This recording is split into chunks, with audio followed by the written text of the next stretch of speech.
Réau se fonde sur cette raison pour avancer que la plupart des critiques de profession, qui suppléent par la connaissance des règles à la finesse du sentiment qui leur manque bien souvent, ne jugent pas aussi sainement du mérite des ouvrages excellents que les esprits du premier ordre en jugent sans avoir étudié les règles autant que les premiers.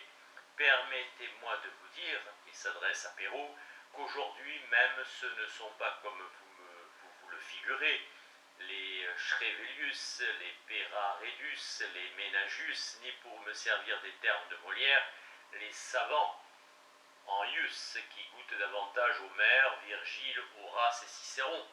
Ceux que j'ai toujours vus les plus frappés de la lecture de ces grands personnages, ce sont des esprits du premier ordre, ce sont des hommes de la plus haute élévation, que s'il fallait nécessairement vous en citer quelqu'un, je vous étonnerai peut-être par les noms illustres que je mettrai sur le papier, et vous y trouveriez non seulement les Lamoignon, des D'Aguesseau, des Troisville, mais des Condé, des Conti et des Turenne.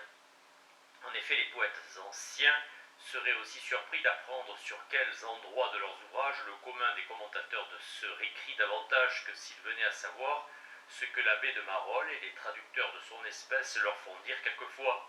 Les professeurs qui toute leur vie ont enseigné la logique sont-ils ceux qui connaissent le mieux quand un homme parle de bon sens et quand il raisonne avec justesse? Si le mérite le plus important des poèmes et des tableaux était d'être conforme aux règles rédigées par écrit, on pourrait dire que la meilleure manière de juger de leur excellence, comme du rang qu'ils doivent tenir dans l'estime des hommes, serait la voie de discussion et d'analyse. Mais le mérite le plus important des poèmes et des tableaux est de nous plaire. C'est le dernier but que les peintres et les poètes se proposent quand ils prennent tant de peine à se conformer aux règles de leur art. On connaît donc suffisamment s'ils ont bien réussi quand on connaît si l'ouvrage touche ou s'il ne touche pas. Il est vrai de dire qu'un ouvrage où les règles essentielles seraient violées ne saurait plaire, mais c'est ce qu'on reconnaît mieux en jugeant par l'impression que fait l'ouvrage qu'en jugeant de cet ouvrage sur les dissertations des critiques, qui conviennent rarement, touchant l'importance de chaque règle.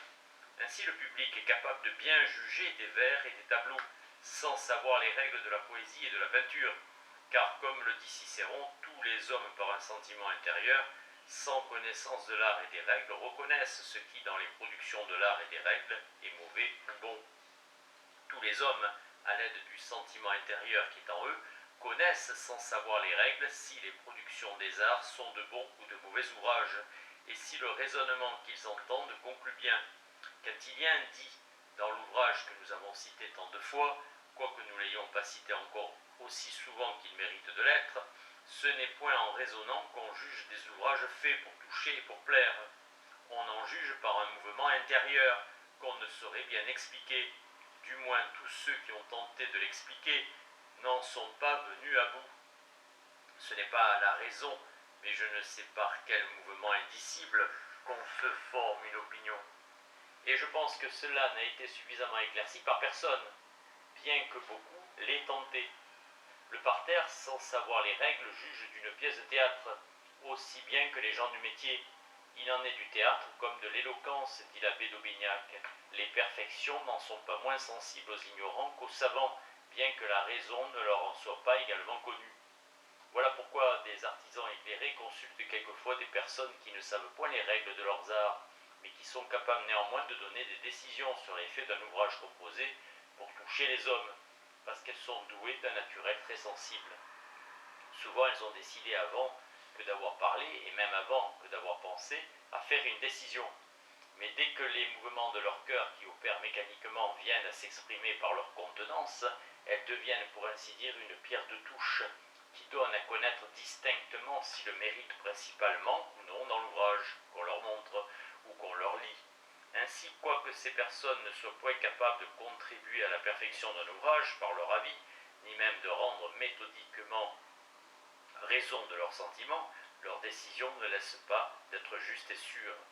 On sait plusieurs exemples de ce que je viens d'avancer et que Malherbe et Molière mettaient même leurs servantes de cuisine au nombre de ces personnes auxquelles ils lisaient leurs vers pour éprouver si ces vers prenaient, qu'on me pardonne l'expression favorite de nos poètes dramatiques. Mais il est des beautés dans ces sortes d'ouvrages, dira-t-on, dont les ignorants ne peuvent sentir le prix. Par exemple, un homme qui ne sait pas que le même Pharnace, qui s'était allié aux Romains contre son père Mithridate, fut dépouillé honteusement de ses états par Jules César, quelques années après, n'est point frappé de la beauté des vers prophétiques que Racine fait proférer à Mithridate, expirant. Tôt ou tard, il faudra que Pharnace périsse. Fiez-vous aux Romains du soin de son supplice. Les ignorants ne sauraient donc juger d'un poème en général, puisqu'ils ne conçoivent qu'une partie de ses beautés. Je prie le lecteur de ne point oublier la première réponse que je vais faire à cette objection. C'est que je ne comprends point le bas peuple dans le public capable de prononcer sur les poèmes sur les tableaux comme de décider à quel degré ils sont excellents.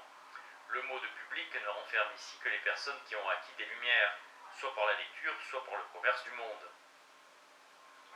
Elles sont les seules qui puissent marquer le rang des poèmes et des tableaux, quoiqu'ils se rencontrent dans les ouvrages excellents des beautés capables de se faire sentir au peuple du plus bas étage et de l'obliger à se récrier.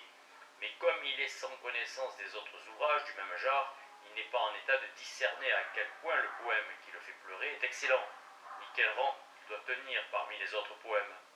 Le public dont il s'agit ici est donc borné aux personnes qui lisent, qui connaissent les spectacles, qui voient et qui entendent parler de tableaux, ou qui ont acquis de quelque manière que ce soit ce discernement qu'on appelle goût de comparaison, et dont je parlerai bientôt plus au long. Le lecteur, en faisant attention au temps, au lieu comme à la nature de l'ouvrage dont il sera particulièrement question, comprendra beaucoup mieux encore que je ne pourrais l'expliquer à quel étage d'esprit, à quel point de lumière et à quelles conditions le public dont je voudrais parler sera restreint. Par exemple, tous ceux qui sont capables de porter un jugement sain sur une tragédie française ne sont pas capables de juger de même de l'Énéide ni d'un autre poème latin. Le public qui peut juger d'Homère aujourd'hui est encore moins nombreux que le public qui peut juger de l'Énéide. Le public se restreint donc suivant l'ouvrage dont il est question de juger. Le mot du public est encore au plus resserré, au plus étendu, suivant les temps et suivant les lieux dont on parle. Il est des siècles et des villes où les connaissances nécessaires pour bien juger d'un ouvrage par son effet sont plus communes et plus répandues que dans d'autres. Tel ordre de citoyens qui n'a pas ses lumières dans une ville de province les a dans une capitale. Tel ordre de citoyens qui ne les avait pas au commencement du XVIe siècle les avait à la fin du XVIIe. Par exemple, depuis l'établissement des opéras, le public capable de dire son sentiment sur la musique s'est augmenté des 3/4 à Paris. Mais comme je l'ai déjà dit, je ne crains pas que mon lecteur se trompe sur l'extension qu'il conviendra de donner à la signification du mot de public, suivant les occasions où je l'emploierai. Ma seconde réponse à l'objection tirée des vers de Mithridate, c'est que le public ne fait pas le progrès en un jour aux ouvrages qui réellement ont du mérite. Avant que d'être jugé, il demeure un temps, pour ainsi dire, sur le bureau. Or, dès que le mérite d'un ouvrage attire l'attention du public, ces beautés que le public ne saurait comprendre sans quelqu'un qui les lui explique ne lui échappent pas. L'explication des vers qui les renferment passe de bouche en bouche et descend jusqu'au plus bas étage du public. Il en tient compte à l'auteur quand il définit son ouvrage en général. Les hommes ont du moins autant d'envie de dire ce qu'ils savent que d'apprendre ce qu'ils ne savent pas. D'ailleurs, je ne pense point que le public jugea mal d'un ouvrage en général, quand bien même quelques-unes de ses beautés lui auraient échappé. Ce n'est point sur de pareilles beautés qu'un auteur sensé qui compose en langue vulgaire fonde le succès de son poème. Les tragédies de Corneille et de Racine ne contiennent pas chacune 4 traits pareils à celui de Mithridate que nous avons cité. Si une pièce tombe, on peut dire qu'elle serait tombée de même, quand le public entier aurait eu l'intelligence de ses beautés voilées. 2 ou 3 vers qu'il a laissé passer sans y faire attention, et qui lui aurait plu s'il en avait compris tout le sens, ne l'auraient pas empêché d'être ennuyé par 1500 autres qu'il a parfaitement entendus. Le dessein de la poésie et de la peinture étant de toucher et de plaire. Il faut que tout homme qui n'est pas stupide puisse sentir l'effet des bons vers et des bons tableaux. Tous les hommes doivent donc être en possession de donner leur propre suffrage quand il s'agit de décider si les poèmes ou les tableaux font l'effet qu'ils doivent faire. Ainsi, lorsqu'il s'agit de juger de l'effet général d'un ouvrage, le peintre et le poète sont aussi peu en droit de récuser ceux qui ne savent pas leur art qu'un chirurgien serait en droit de récuser le témoignage de celui qui a souffert une opération, lorsqu'il est question uniquement de savoir si l'opération a été douloureuse. sous le prétexte que le malade serait ignorant en anatomie. Que penserait-on du musicien qui soutiendrait que ceux qui ne savent pas la musique sont incapables de décider si le menuet qu'il a composé plaît ou s'il ne plaît pas? Quand un orateur fait bâiller et dormir son auditoire, ne passe-t-il pas pour constant qu'il a mal harangué sans qu'on songe à s'informer si les personnes que son discours a endormies savaient la rhétorique?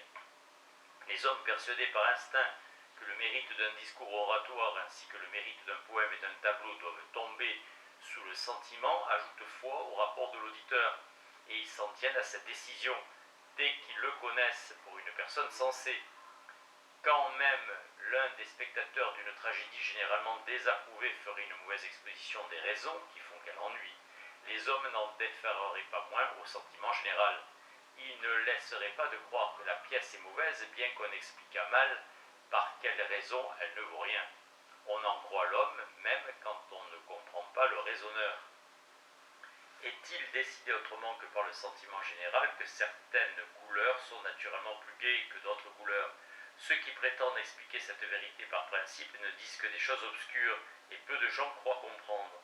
Cependant, la chose est réputée certaine dans tout l'univers. On serait aussi ridicule aux Indes en soutenant que le noir est une couleur gaie, qu'on le serait à Paris en soutenant que le vert clair et la couleur de chair sont des couleurs tristes. Il est vrai que lorsqu'il s'agit du mérite des tableaux, le public n'est pas un juge aussi compétent que lorsqu'il s'agit du mérite des poèmes. La perfection d'une partie des beautés d'un tableau, par exemple la perfection du dessin, n'est bien sensible qu'aux peintres ou aux connaisseurs qui ont étudié la peinture, autant que les artisans même. Mais nous discuterons ailleurs quelles sont les beautés d'un tableau dont le public est un juge non récusable, et quelles sont les beautés d'un tableau qui ne sauraient être appréciées à leur juste valeur que par ceux qui savent les règles de la peinture. Que la voie de discussion n'est pas aussi bonne pour connaître le mérite des poèmes et des tableaux que celle du sentiment. Plus les hommes avancent en âge, et plus leur raison se perfectionne. Moins ils ont de foi pour tous les raisonnements philosophiques, et plus ils ont de confiance pour le sentiment et pour la pratique. L'expérience leur a fait connaître qu'on est trompé rarement par le rapport distinct de ses sens, et que l'habitude de raisonner et de juger sur ce rapport conduit à une pratique simple et sûre, au lieu qu'on se tend tous les jours en opérant en philosophe, c'est-à-dire en posant des principes généraux et en tirant de ces principes une chaîne de conclusions. Dans les arts, les principes sont en grand nombre, et rien n'est plus facile que de se tromper dans le choix de celui qu'on veut proposer comme le plus important. Ne se peut-il pas faire encore que ce principe doive varier suivant le genre d'ouvrage auquel on veut travailler? On peut bien encore donner à un principe plus détendu qu'il n'en devait avoir. On compte même souvent ce qui est sans exemple pour impossible. C'en est assez pour être hors de la bonne route dès le troisième syllogisme. Ainsi le quatrième devient un sophisme sensible, et le cinquième contient une conclusion dont la fausseté soulève ceux-là même qui ne se sont point capables de faire l'analyse du raisonnement et de remonter jusqu'à la source de l'erreur.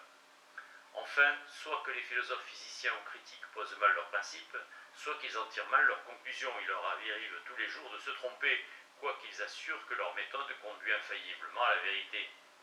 Combien l'expérience a-t-elle découvert d'erreurs dans les raisonnements philosophiques qui étaient venus dans les siècles passés pour des raisonnements solides? Autant qu'elle en découvrira un jour dans les raisonnements qui passent aujourd'hui pour être fondés sur des vérités incontestables.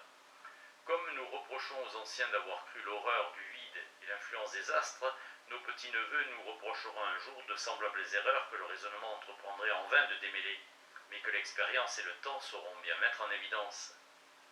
Les deux plus illustres compagnies de philosophes qui sont en Europe, l'Académie des sciences de Paris et la Société royale de Londres, n'ont pas voulu ni adopter ni bâtir aucun système général de physique. En se conformant au sentiment du chancelier Bacon, elles n'en épousent aucun dans la crainte que l'envie de justifier ce système ne fascinât les yeux des observateurs et ne leur fit voir les expériences non pas telles qu'elles sont, mais telles qu'il faudrait qu'elles fussent pour servir de preuve à une opinion qu'on aurait entrepris de faire passer pour la vérité.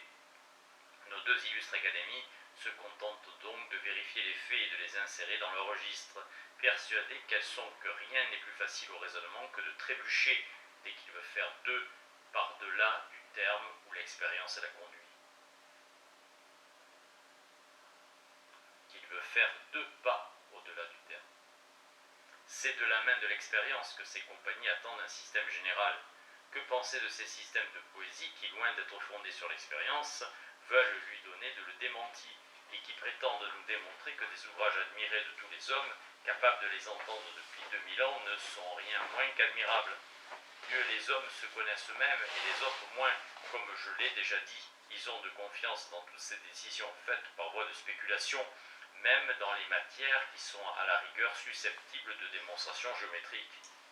Leibniz ne se hasarderait jamais à passer en carrosse par un endroit où son cocher l'assurerait de pouvoir point passer sans verser, même étant à jeun, quoiqu'on démontrât à ce savant homme, dans une analyse géométrique de la pente du chemin et de la hauteur comme du poids de la voiture, qu'elle ne devrait pas y verser.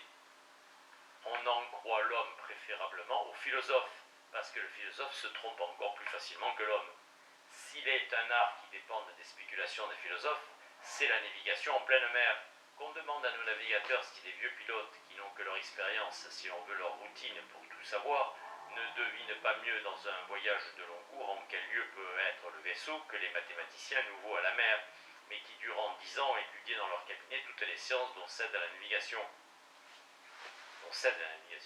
Ils répondront qu'ils ne virent jamais ces mathématiciens redresser les pilotes sur l'estime ailleurs que dans les relations de ces premiers fonds imprimés, et ils allégueront le mot du lion de la fable, à qui l'on faisait remarquer un bas-relief où un homme terrassait un lion, que les lions n'ont point de sculpteurs.